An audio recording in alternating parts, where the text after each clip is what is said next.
Buen día, Honduras. Hoy es un día feliz para este país, porque desde esta plataforma de TV Azteca Honduras abrimos una ventana para el diálogo sosegado, para la reflexión serena, para la interlocución entre hermanos de una misma familia.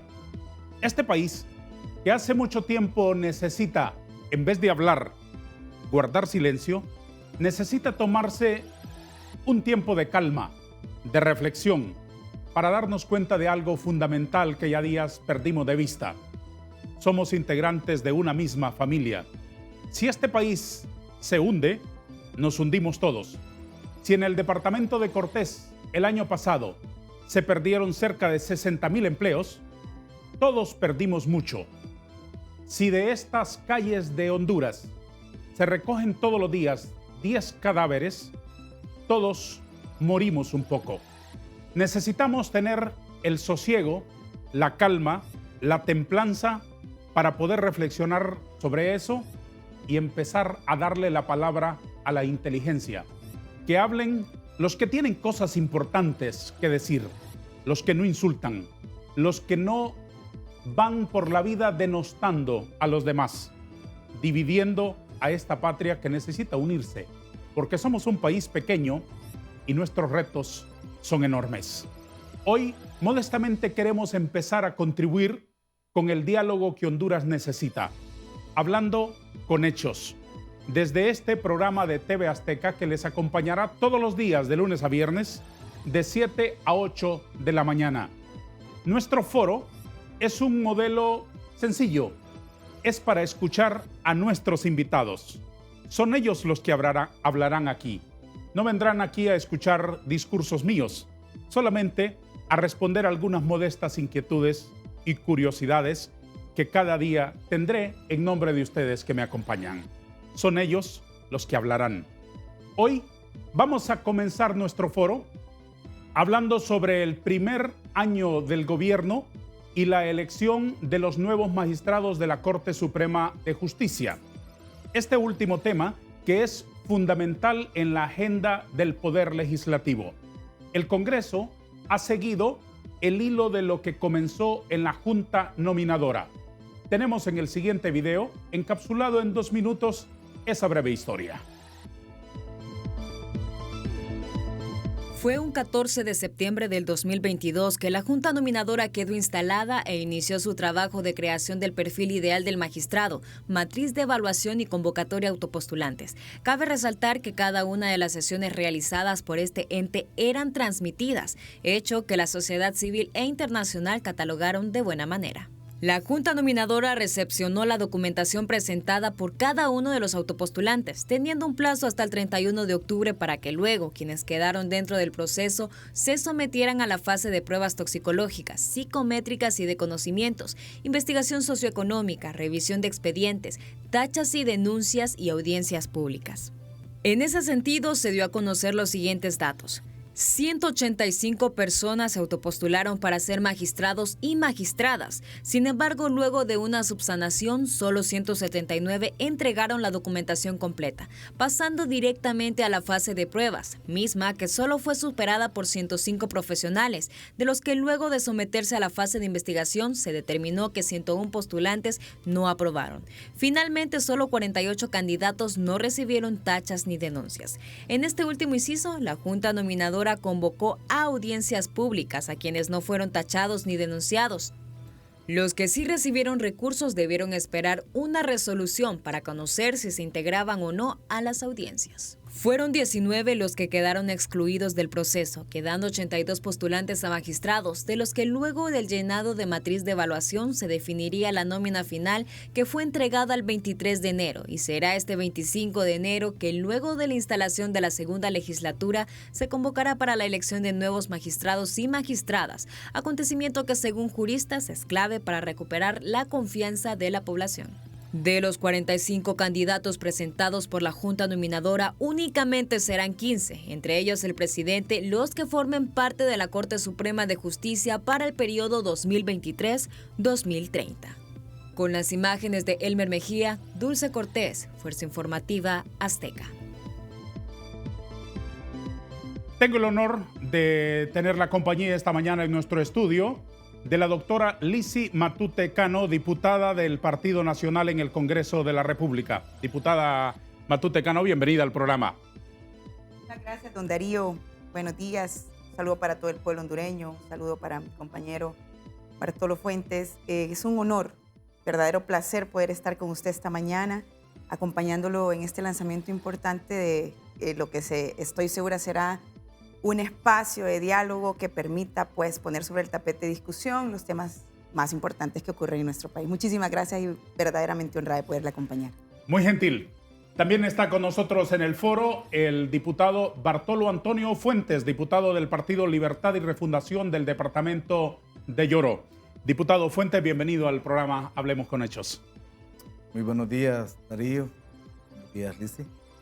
Y realmente que me siento muy contento de poder acompañarte en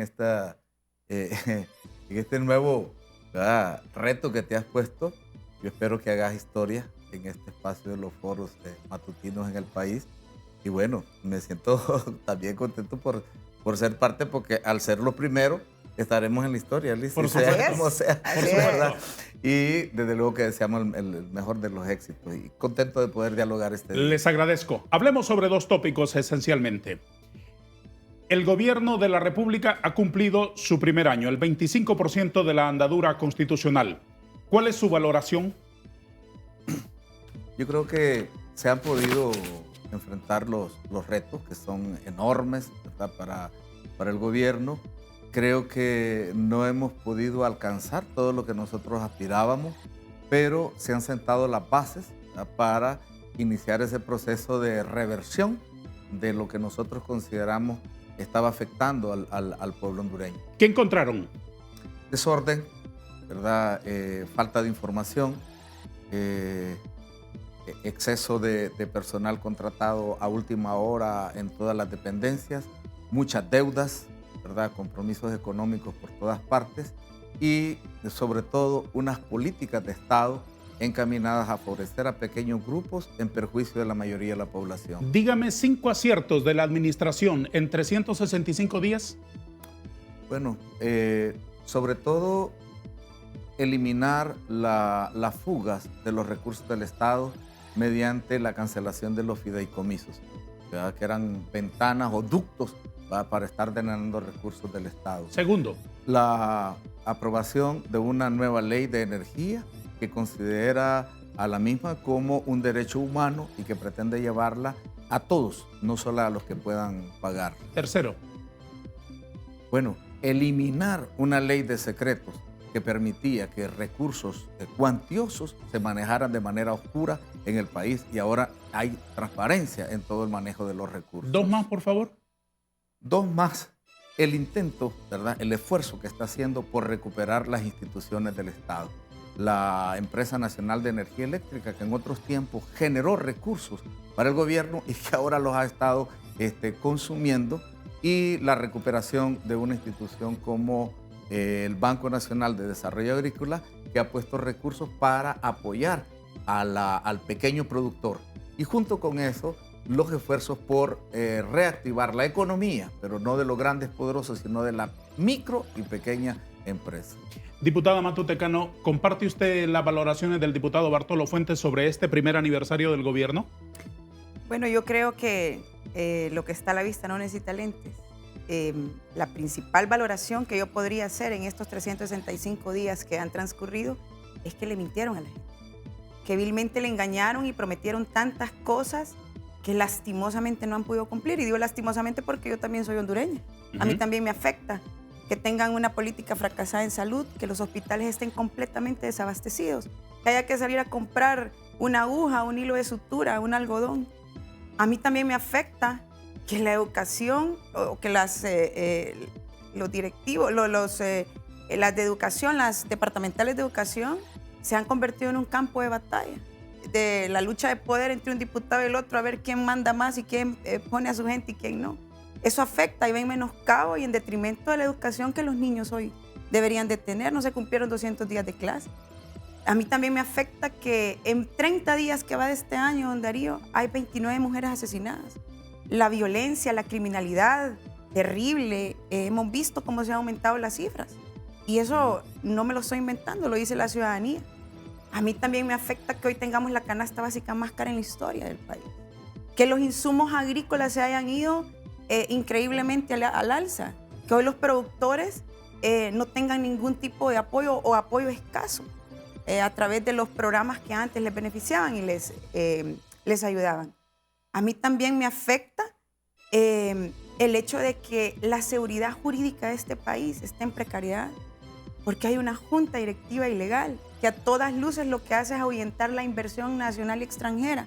Si no hay inversión nacional ni extranjera, ¿qué pasa? No hay generación de empleo. Si no hay generación de empleo, hay migración. Las políticas migratorias, un fracaso de igual manera. Además de todo lo que nos afecta como ciudadanos, empezaron a hacer promesas simplemente para ganar una elección. No vendieron el avión presidencial, los peajes siguen funcionando, el centro cívico no se ha convertido en el hospital más grande de Centroamérica. Hoy tenemos un nepotismo terrible. El tío, el primo, el hijo, el yerno, la nuera, la suegra. Y eso es una situación que todos la podemos ver. Eso no lo podemos, como dicen popularmente en mi pueblo, no se puede tapar el sol con un dedo. Así es, esa es la realidad que estamos viviendo. ¿Reconoce usted, diputada Matute, aciertos en el gobierno central? Los aciertos que mencionaba el diputado Fuentes, sí es cierto, los poderes son complementarios, pero no son aciertos del Ejecutivo. La ley de secretos se derogó en el Congreso Nacional con el apoyo de la bancada del Partido Nacional y el concierto de todas las bancadas en el país. ¿Y las otras cosas que mencionó el diputado Fuentes? Bueno, recuerdo lo de la derogación de la ley de secretos, la aprobación de la ley de energía también en el Congreso Nacional. Contener Nacional. La corrupción, eliminar los fideicomisos, bueno, mire, la estabilización de la ENE. Es que hay una situación importante que hay que analizar. La eliminación de los fideicomisos. Si se hubiese hecho una eliminación gradual, progresiva, sobre todo en aquellos que estaban dando buenos resultados, como por ejemplo el fideicomiso en salud, probablemente hoy no tuviéramos el desabastecimiento que tienen todos los hospitales y los centros asistenciales del país. ¿Verdad? Si el propósito era eliminar los fideicomisos, pero se tiene que hacer de manera responsable y ordenada, para que no sea de un solo zarpazo, porque finalmente ¿a quién afecta? ¿Al pueblo? A la gente que va a buscar medicinas, que va a buscar atención y no la encuentra. Entonces, si hacemos las cosas de manera abrupta, lo que conseguimos o lo que tenemos son resultados abruptos. Diputado Fuentes, ¿qué pasa en salud? Bueno, en salud heredamos una situación complicada, saliendo de una pandemia, con recursos que se destinaron para salud, pero no se utilizaron en salud. Unos hospitales que se prometieron y se compraron chatarras. Gastamos 50 millones de dólares en nada, ¿verdad? Y luego, ya para irse, el gobierno anterior contrató más de 8,000 personas que los tenían por contratos y les dieron plaza permanente, dejándole una carga terrible al nuevo gobierno. Luego, los sistemas administrativos establecidos están diseñados para robar, sencillamente. Y poner orden en eso no es nada fácil. Yo creo que tal vez ha faltado un poco más de agilidad, ¿verdad? En hacer esto de las licitaciones y todo eso. Hay licitaciones que debieron hacerse en el gobierno anterior para poder nosotros tener la opción de la compra inmediata al entrar el nuevo gobierno, desde luego. Y no se hizo. Hay una planificación en salud. Este año va a haber inversión en construcción de nuevos centros hospitalarios de verdad, no de mentira. El abastecimiento se ha mantenido en los hospitales, pero bueno, se señala cosas que han sido permanentes en salud, ¿verdad? Eso de que la gente tenga que comprar los insumos para ser atendido en los centros hospitalarios viene ya de más de una década. Y terminar con eso no es nada fácil, pero tenemos que terminar, ¿verdad? Y en salud, nosotros hemos encontrado situaciones graves, ¿verdad?, de abandono. Por ejemplo, en el Progreso, le voy a poner lo que yo conozco. No ha habido una mora quirúrgica terrible que se ha ido bajando poco a poco. Hemos encontrado que no había atención, ¿verdad?, en consulta externa. Se ha avanzado, yo creo, Un poco, pero no lo suficiente. Ese hospital que usted menciona, para reducir toda la conversación a un ejemplo, ¿hoy está mejor que hace un año? Está mejor, ¿verdad? Pero va a estar mejor, porque la estructura que roba desde Suero en adelante ahí sigue manteniéndose en el hospital. Hay que sacar esa estructura ladrona, corrupta, que es la que daña más la salud, ¿verdad?, que cualquier otra cosa. Tengo 30 segundos para irnos a la primera pausa. Dígame, ¿qué valoración hace usted sobre los logros en educación a lo largo del primer año del gobierno? En educación yo no creo que hayamos avanzado tanto. Lo que hay son planes, lo que hay son proyecciones. Una refundación de la educación que todavía yo no miro por dónde va a caminar, ¿verdad? Pero está en planteamiento. Hasta ahora lo que se ha podido hacer es recuperar escuelas, 1.200 escuelas. Eso es bastante, pero no lo suficiente, porque nos dijeron que habían alrededor de 12.000 centros educativos destruidos o semidestruidos. Entonces, a hacer 1.200 estamos llegando ¿qué? A un 10%. Entonces, necesitamos hacer mucho más en educación. No creo que estemos bien en este momento en cuanto a resultados. Esperamos que este año realmente no estemos cubriendo un 10%, sino el 100% de esos centros educativos que quedaron destruidos de la administración anterior. ¿Usted qué dice, diputada Matute Cano? Cuando un gobernante se hace elegir es porque conoce los problemas, no porque le va a culpar o le va a achacar al que ya pasó, porque entonces eso es mediocridad. Conocían los problemas, presentaron un plan de gobierno, pero fue tan arrebatado que hoy él mismo reconoce que no han habido avances en educación y de hecho es satisfactorio escuchar que hay alguien que está en el gobierno, que es un diputado de la bancada del partido que hoy gobierna y que reconoce que no han habido avances. ¿Por qué? Porque abruptamente empezaron a hacer las cosas sin verdaderamente tener una planificación. No estaban listos para gobernar.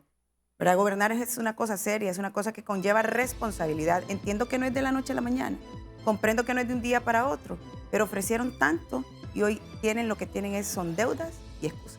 La primera pausa, siga con nosotros, por favor.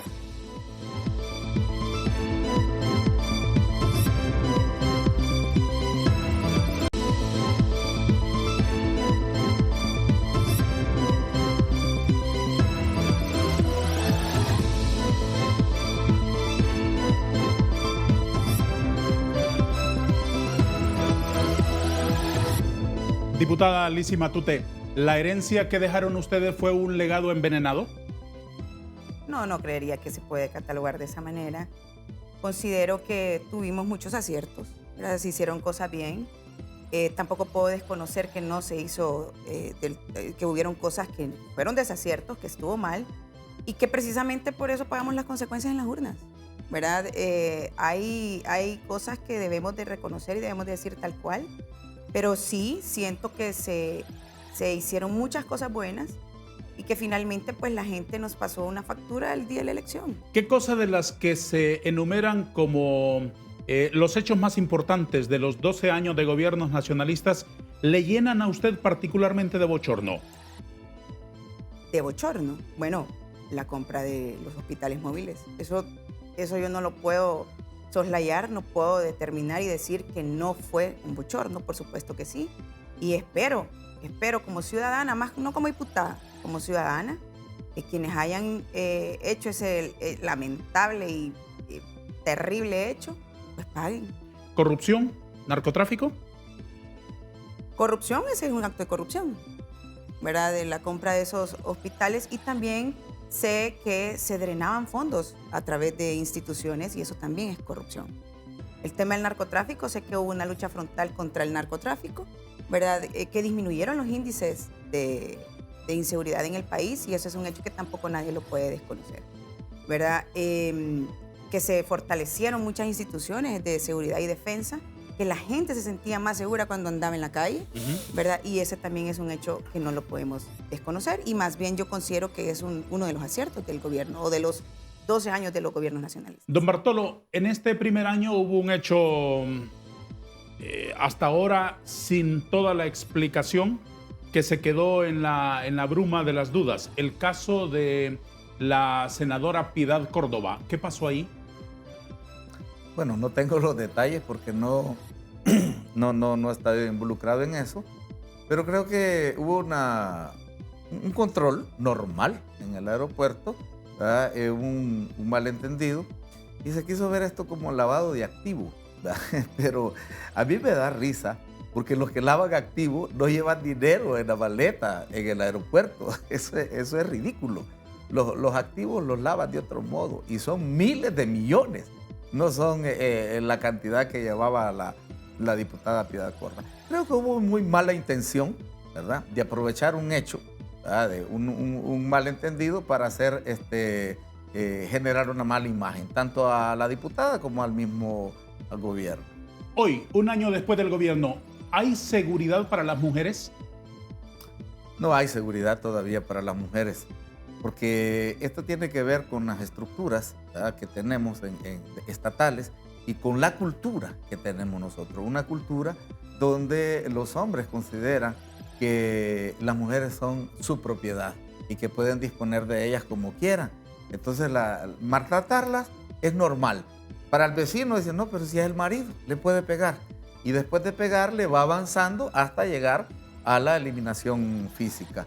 Y luego una fiscalía, un ministerio público que no cumple con su función y que nos tiene con más del 90% de impunidad. Los casos son tan evidentes a veces, están todas las pruebas ahí, pero no proceden a hacer las acusaciones en los juzgados. Por negligencia será, por favoritismo en algunos casos, y simplemente porque no hay una preocupación real de esta entidad del Estado de cumplir con la función de perseguir el delito. Varias semanas han pasado ya desde que se decretó estado de excepción para muchos barrios de varias ciudades del país con el propósito de atacar frontalmente la extorsión de manera particular. Se han capturado, según las cifras publicadas esta mañana, unas 8,000 personas, de las cuales ni una sola se ha enjuiciado por extorsión, que era el propósito inicial. ¿La extorsión ha sido una derrota para la seguridad pública en este año? Yo creo que apenas empieza. La extorsión es una estructura poderosa, ¿verdad?, que hay en el país. Y ahí no son los mareros, ¿verdad? Todo el mundo cree que los que están extorsionando son los mareros. Esos son los que realizan la labor operativa en el campo. Pero ahí hay metido empresarios, ahí hay metido exoficiales de la policía, exoficiales militares. Es una estructura poderosa que yo creo que no se va a resolver solamente con establecer estado de excepción en los barrios pobres del país. Es el empiezo, sí, ¿verdad? Pero hay que ir mucho más allá. Perseguir a los que tienen los bienes y no pueden justificarlo, pues bueno, ahora se ha vuelto difícil porque hicieron reformas en las leyes donde ahora ya no se puede ir penalmente si no tiene un delito anterior. Es decir, Darío Vanegas puede tener 500 millones en sus cuentas. A mí no me ponga de ejemplo. Ponga de ejemplo a cualquier otra Bartolo persona. Fuentes. Mi nombre no lo utilice para esas cosas. Ajá. Bartolo Fuentes puede tener 500 millones en sus cuentas. Tampoco así, el señor X, digamos. El señor X. Y si no tiene un delito antes, no hay problema que tenga los 500 millones. Antes estábamos en que teníamos que justificar esos bienes. Y entonces eso se quitó en la administración anterior y vuelve difícil la persecución de este delito. Pero yo creo que el estado de excepción en las comunidades no solo es por la extorsión. Quizás es el mal que más está agobiando, sobre todo al sector transporte y a los pequeños comerciantes. Pero hay muchos que se han capturado, que han tenido orden de captura por otros delitos y mediante este estado de excepción se ha logrado eso. Hay asuntos que yo mismo estaría preguntando. Por ejemplo, tenemos 58,000 personas, familias desplazadas por la violencia y por la inseguridad a lo largo de todos estos años. Y estas familias en muchos de los casos tenían casa propia y las abandonaron. Yo estaría esperando que ahora mismo nos den un informe de cuántas de esas casas que quedaron en abandono y que le fueron usurpadas han sido recuperadas. Y eso podría darnos un índice de qué tanto estamos avanzando en la recuperación de los territorios. Combate a la extorsión es importante, pero recuperar los territorios y volverlos seguros para las familias que ahí habitan es también importantísimo. Interactúe con nosotros esta mañana, que están frente al pueblo de Honduras a través de la pantalla de TV Azteca, los honorables diputados del Partido Nacional, la diputada Lizzy Matute Cano y del Partido Libertad y Refundación, el diputado Bartolo Fuentes, si sobre el primer año del gobierno o sobre la elección de los nuevos magistrados de la Corte Suprema de Justicia usted tiene algún parecer que quiera compartir con nosotros, envíenos un mensaje mediante la plataforma del WhatsApp. Está rotulado aquí al pie de la pantalla para que cada uno de ustedes tome la decisión de enviarnos sus mensajes. Estamos de antemano muy agradecidos por eso. Una última inquietud, diputado Fuentes, sobre la cápite de la seguridad pública. Por su formación ideológica, ¿usted está de acuerdo en enfatizar un poco más y hasta legalizar de otra manera las extradiciones? Mire, las extradiciones no son de mi simpatía, porque yo creo que un Estado tiene que tener la capacidad de juzgar a sus propios ciudadanos en su territorio, ¿verdad? No me agrada lo de las extradiciones. Sin embargo, ¿ha sido así siempre? ¿Incluso cuando extraditaron adversarios políticos suyos? Sí, a mí me gustaría que todos los que están siendo juzgados en el extranjero estuviesen siendo juzgados aquí, en el territorio nacional. Sin embargo, no podemos desconocer la debilidad que tiene, ¿verdad?, el sistema judicial hondureño y el mismo sistema carcelario, que no está ni preparado para tener gente con muchísimo poder y que podrían convertir las cárceles realmente en un centro de operaciones, como ya sucedió con alguien que lo llevaron a un batallón, instaló oficina, sus propios archiveros, sus propios escritorios, ¿verdad? Y entonces eso ya no era cárcel, era una oficina muy protegida por los militares. Entonces, las extradiciones pueden ser necesarias en este momento, pero yo no creo que sea conveniente que dependamos de las extradiciones para hacer justicia en el país. Sí debe existir una ley de extradición para que no estemos con un acto acordado de la Corte, ¿verdad?, despachando gente fuera del país. Diputada Matute Cano, ¿qué valoraciones hace usted sobre la seguridad pública en este primer año de gobierno? Bueno, extorsión a la orden del día. Los que más los afecta son los pequeños, los micros, los que tienen sus pulperías, los que tienen sus pequeños emprendimientos, que se ven obligados a cerrarlos o a irse incluso desde el barrio de la colonia donde viven, justamente porque no ha habido una política efectiva para evitar la extorsión. Terriblemente, y eso es algo que con mucha pena debo reconocer y decir, los femicidios y los feminicidios a la orden del día de igual manera. Le decía hace un ratito, 29 mujeres en un mes, en el primer mes. Cifras nunca antes vistas. Igualmente, impunidad en todo el sentido de la palabra en estos crímenes. Hoy la gente no sale a la calle con la misma libertad que salía porque hay temor.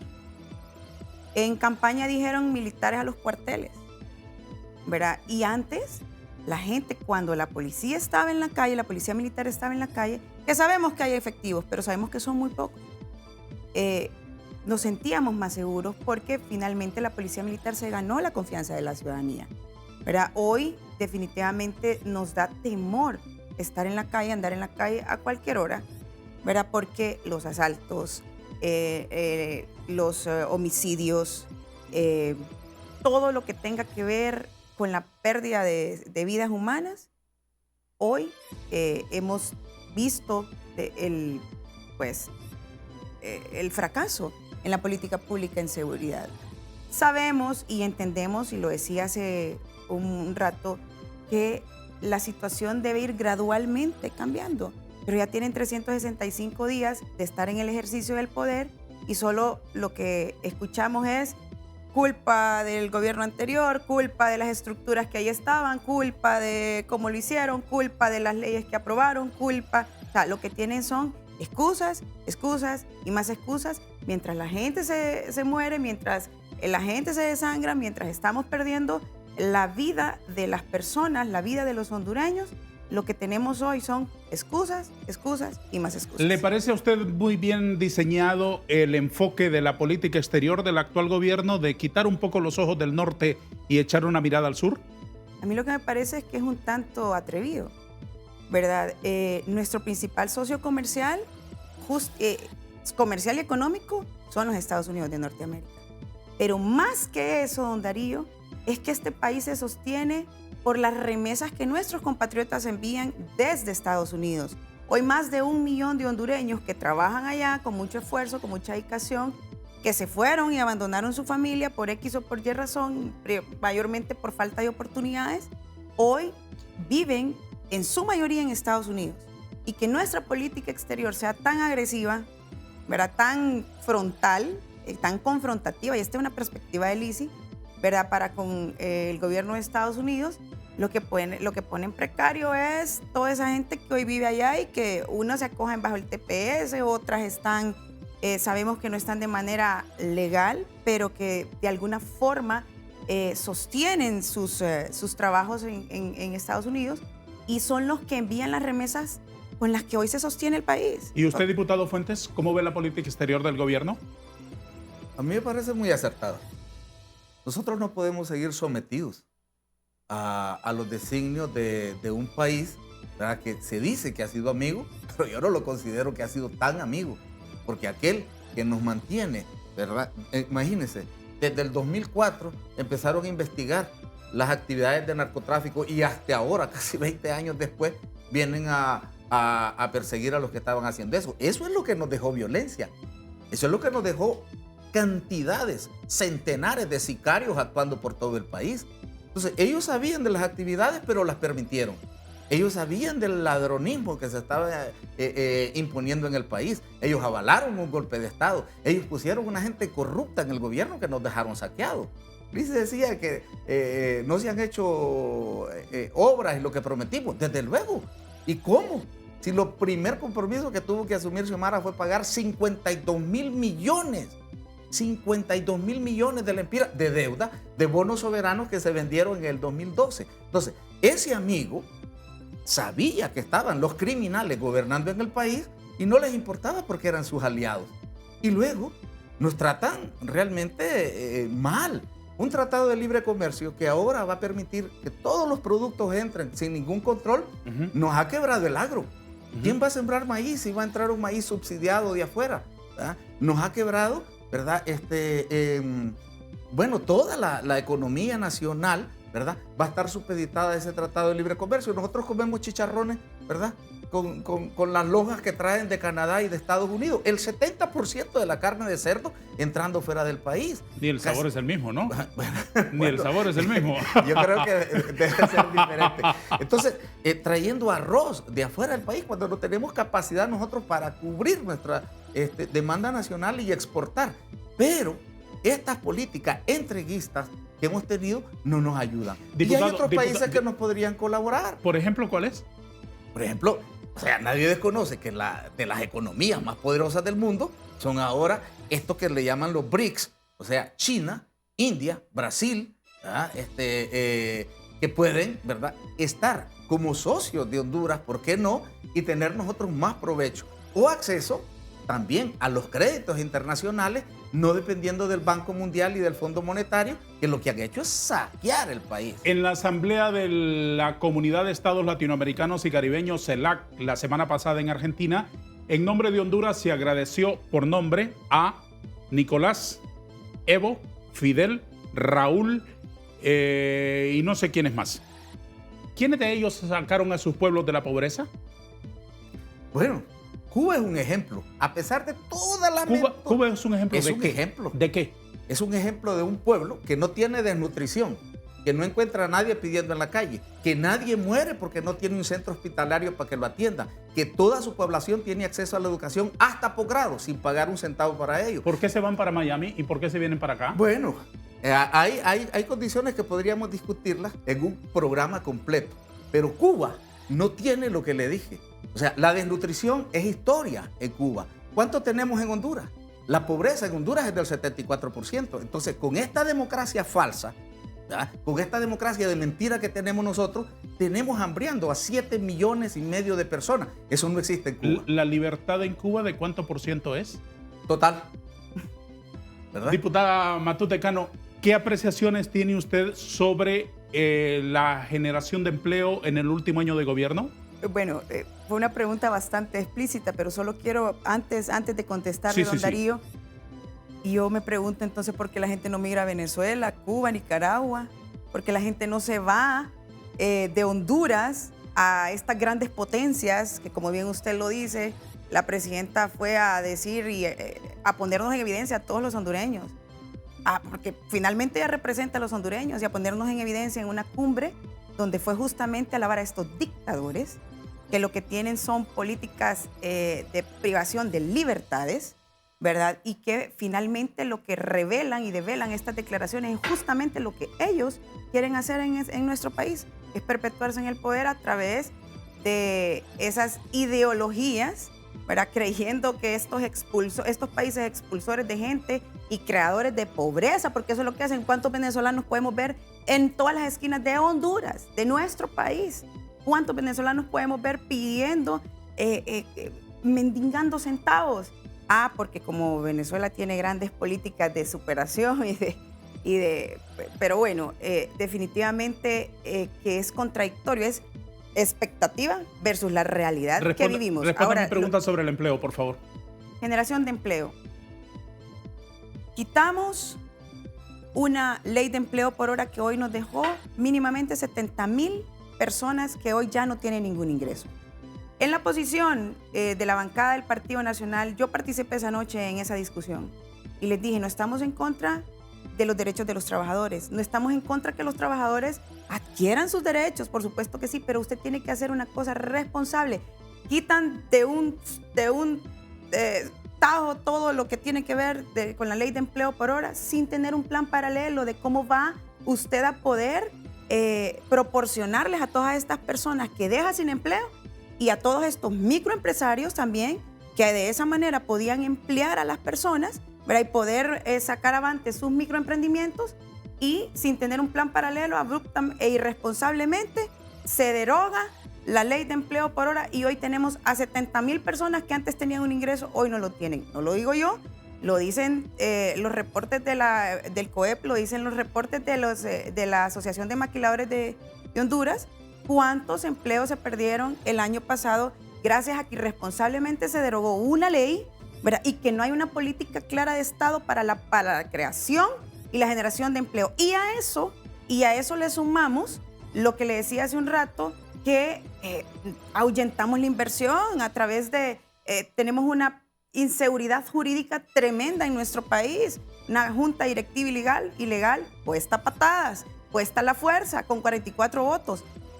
La representación del Estado de Honduras en manos de un procurador y un subprocurador ilegal, que inconstitucionalmente incumplieron o incumplen los requisitos para poder estar en ese cargo. Entonces, obviamente, el inversionista nacional y extranjero tiene temor de venir a invertir a un país donde no hay ningún tipo de seguridad jurídica y donde por más vueltas y por más explicaciones que den, que a veces es mejor no aclarar porque no aclares que oscureces, pero por más explicaciones que den, no hay manera de que puedan sostener que la Junta Directiva del Congreso Nacional es legal. Y eso lo único que hace va en menoscabo y en detrimento justamente de la inversión, que es la única fuente de generación de riqueza, generación de empleo y de que la gente no migre forzosamente porque no tiene oportunidades acá, de que acá mismo podamos producir. Honduras es un país rico en miles de materias, somos agrícolas, tenemos tierras, tenemos tanta riqueza en nuestro país, turismo, tremendamente. Entonces, pero, claro, ahuyentamos la inversión porque por el capricho, por cumplir el capricho, por egos, ¿verdad? Ponemos en riesgo la seguridad jurídica del país y lo que hacemos es que los inversionistas no quieran venir a nuestro país para poder aperturar empresas y poder generar empleo y oportunidades para la gente. Diputado Fuentes, déme una explicación así telegráfica de esa actitud que usted tuvo en una sesión del Congreso de llegar a arrebatar un documento de la Junta Directiva. Sencillo. Estábamos en medio de la aprobación de una importante ley, precisamente la ley de desplazamiento forzoso, que desde la administración anterior quedó en dictamen y no la quisieron someter a aprobación en el Congreso Nacional. Yo presido la Comisión de Migración y nos tocó dictaminar esta ley. Y estábamos cumpliéndole a las organizaciones ansiosas de que se aprobara. Y en medio de la aprobación de esa ley sale con una moción de desorden, ¿verdad?, queriendo hablar del asunto del presupuesto. No cabía en lo absoluto. Y entonces, como no es usual, un diputado se fue a llevar el documento enfrente, ¿verdad?, ante el presidente, que no debe ser. Y para evitar que se siguiera interrumpiendo lo que estábamos haciendo en la aprobación de la importante ley, yo fui y la traje. Y como pretendían quitármelo y llevarlo de nuevo, lo rompí, ¿verdad? Y así logramos que se aprobara la ley de desplazamiento forzoso para beneficiar a 58,000 familias, 250,000 de personas que estaban esperando que se aprobara esta ley y que la estaba interrumpiendo el diputado Zambrano. ¿Se siente orgulloso usted de ese acto tan poco estético? Claro, pusimos orden. Si vuelve a ocurrir, ¿lo volvería a hacer? Claro, porque está por el desorden, así como estaba generando desorden Zambrano en ese momento, el desorden que dejó la administración anterior, toda esa estructura de robo, de saqueo, de mentira, de calumnia, ¿verdad? De perversión que se hizo, hay que ponerlo en orden, ¿ya? Y eso hay que hacerlo de manera frontal. Nos vamos a separar 2 minutos nada más.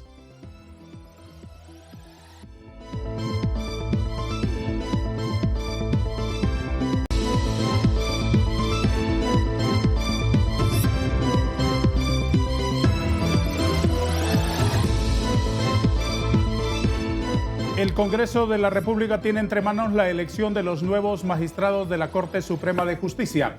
¿Cuál es la visión en esta tarea tan importante para el país que tiene el Partido Libertad y Refundación, diputado Fuentes? Bueno, nosotros estamos procurando que haya una corte que tenga la capacidad de hacer la justicia que hemos estado anhelando, que tenga independencia, pero también que no vaya a convertirse en una amenaza para el proyecto de país que nosotros estamos impulsando, el proyecto de refundación. Hemos visto actuaciones de la Corte en el pasado como destituir una sala de lo constitucional, declarar inconstitucional la Constitución, aprobar una reelección de manera ilegal, ¿verdad? Y una Corte en manos de la gente que es opositora al proyecto de refundación podría significar incluso hasta la destitución de la misma presidenta de la República o simplemente boicotear, ¿verdad? Los esfuerzos que vayan procurando cambiar la situación en el país como ha sucedido en otros países. Entonces, ¿cómo debe ser la Corte? La Corte debe ser integrada por, yo digo, 3 cualidades de los que la integren. Uno, primero, capacidad. Indiscutible. ¿Verdad? Segundo, que no tenga los antecedentes de estar involucrado en acciones, ¿verdad? En el campo judicial, ¿verdad? Contrarias a la ley y al pueblo hondureño. Ya es así en el caso de los 45. Se supone, ¿verdad? Se supone y yo confío en eso y lo respeto. ¿Y la Pero tercera? hay un tercer elemento del cual no se habla, valentía. Porque desde esa corte se tendría que enfrentar a estructuras poderosas, a grupos poderosísimos, acostumbrados a tener la corte a su servicio. ¿Libre necesita una corte que le facilite llevar a la constituyente? No necesariamente a la constituyente, pero sí a las transformaciones profundas que necesita el país para salir del atolladero en que estamos. ¿Cuál debería entonces entre los 15 ser la distribución aritmética? Bueno, fíjate que yo no confío mucho en esa distribución aritmética, porque puede ser que hoy tenemos 8, pero de esos 8 no los tengamos dentro de un año. ¿Cuál ¿verdad? es el planteamiento de Libre? Yo digo de que se debe escoger, ¿verdad? Tal como lo dice la ley, ¿verdad? Entre los 45, desde luego. Se descarta cualquier otra persona que no esté ahí. Y nosotros hemos hecho una propuesta ya. 8 personas, ¿verdad? 8 integrantes, mujeres, y que se integren personas que tienen alguna simpatía con los otros partidos también. Partido Nacional, Partido Liberal, el Partido Libre y algunos que dicen no representar a ningún partido. ¿Cuántos? ¿Cuántos de Libre? ¿Cuántos liberales? ¿Cuántos nacionalistas? Exactamente de Libre no son, pero nosotros consideramos que 8 personas, ¿verdad?, que no tengan compromisos con ningún otro partido pueden ser una garantía de que la Corte no será usada como un instrumento para boicotear el proyecto de refundación que impulsamos. ¿Cuál es la visión del Partido Nacional sobre este asunto nacional de tanta importancia, diputada Matute? Bueno, en principio tener una corte balanceada, transparente, para que la justicia no sea instrumentalizada. Por supuesto, y lo hemos dicho categóricamente, nosotros no queremos que Libre tenga el control de la corte porque sabemos cuáles son sus perversos planes, ¿verdad? Que es perpetuarse en el poder. Y ya lo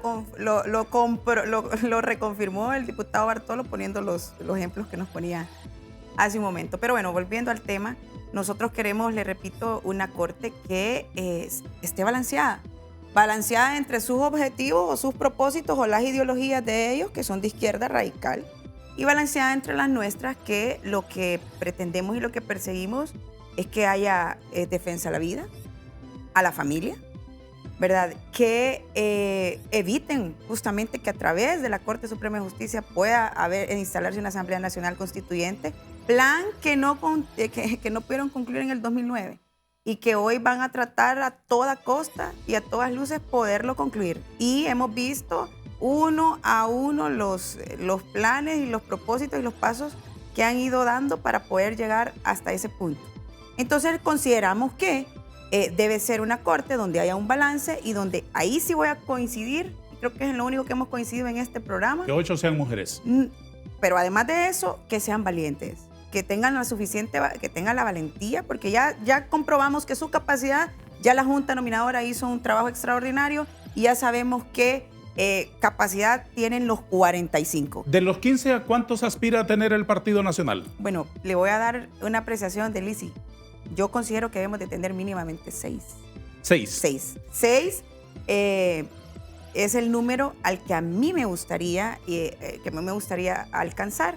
No obstante, lo que se ha dicho desde la bancada y nuestro jefe de bancada ha manifestado es que no vamos a aceptar menos de 5, justamente por aquello que le comento del balance que deben tener los magistrados. Les dije a todos en los prolegómenos del programa Hablemos con Hechos que aquí quienes tendrían la palabra prioritariamente serán siempre nuestros invitados.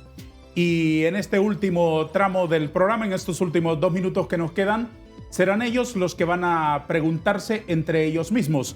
Diputado Bartolo Fuentes, ¿qué pregunta quiere plantearle usted aquí en público a la diputada Lisi Matute Cano? Bueno, son muchas las preguntas las que... Pregúntele un asunto.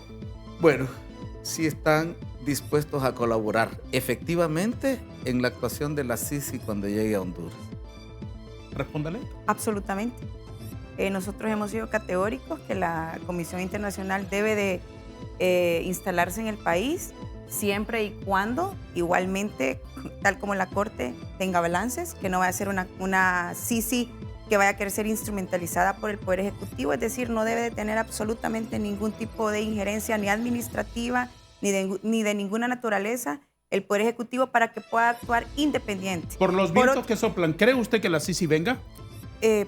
Pues lo que yo quisiera y lo que yo esperaría es que sí. Por los vientos que soplan. Yo esperaría que sí, se firme un acuerdo de entendimiento, pero es eso, nada más, un acuerdo de entendimiento. ¿Y usted, diputado Fuentes, cree que la Sisi venga? La Sisi va a venir, pero precisamente por eso quieren controlar la Corte, para anular la actuación de la Sisi. Tiene el turno, diputada Matute Cano, para concluir el programa. Formúlele una pregunta a su colega, por favor. Suave. ¿Por qué considera que se lo voy a hacer fuerte? No, es broma. Bueno, hay un tema que hemos discutido muchísimo y de verdad, así una explicación breve de por qué la Junta Directiva, ¿ustedes consideran que la Junta Directiva del Congreso Nacional es legal si tuvieron solamente 44 votos, si a patadas y a la fuerza se impusieron ahí? Respóndala, por favor. Bueno, mire, eso amerita una explicación un poco más prolongada. Pero vamos a puntualizar. Primero, el Congreso Nacional elige su directiva en el hemiciclo legislativo, ¿verdad? No en un bosque campestre. Los diputados tienen potestad de votar no solamente los propietarios, sino también los suplentes cuando el propietario no se encuentra. El gobernador Leonel Ayala no les hizo el mandado como debió hacerlo en el Congreso Nacional y cometió una serie de errores que invalidaron lo que él estaba haciendo. Nosotros tenemos los votos en el lugar adecuado y de acuerdo a los parámetros que ya establece la ley. Y por último, si esa no es legal, ¿por qué presentan proyectos de ley el Partido Nacional? Y les hemos aprobado proyectos de ley. Una directiva ilegal, ¿verdad? Aunque no le quieran llamar presidente, lo están reconociendo. Así que para mí ese es un asunto que ya no debería tener discusión alguna. La Junta Directiva del Congreso es totalmente legal y eso lo valida la presencia del Partido Nacional y su participación en todas las facetas de la actividad legislativa. Honorables señores, estoy muy agradecido con su presencia en el foro de TV Azteca. 15 segundos para que salude al pueblo de Honduras esta mañana. Bueno, saludar al pueblo de Honduras y saludar a Darío Vanegas, ¿verdad? porque está empezando este gran esfuerzo. Y yo los invitaría a que lo acompañen, ¿verdad?, todas las mañanas en este esfuerzo que está haciendo por llevar al pueblo hondureño una manera diferente de discutir la problemática nacional. Muchas gracias por acompañarnos. Gracias, diputado Fuentes. Diputada Matute Cano. Agradecida, don Darío, con usted, con todo el pueblo hondureño que hoy pues, nos hizo el favor de escucharnos y de vernos. Desearle el mayor de los éxitos en este nuevo reto que usted ha emprendido. Agradecerle igualmente al diputado Fuentes y decirle a todo el pueblo hondureño, no perdamos la esperanza. Sabemos que las cosas no están como nosotros quisiéramos, que la ciudadanía está sufriendo muchísimo el desabastecimiento de los hospitales, el que no haya trabajo, la migración, el que la educación esté en precario, pero miremos el futuro, de cara al futuro con esperanza, ¿verdad? Porque siempre lo mejor está por venir. Muchísimas gracias. Gracias, diputados. Muy gentiles por estar Gracias. aquí con nosotros. A todos ustedes también, gracias. Que hoy tengan el día más feliz de sus vidas. Hasta mañana.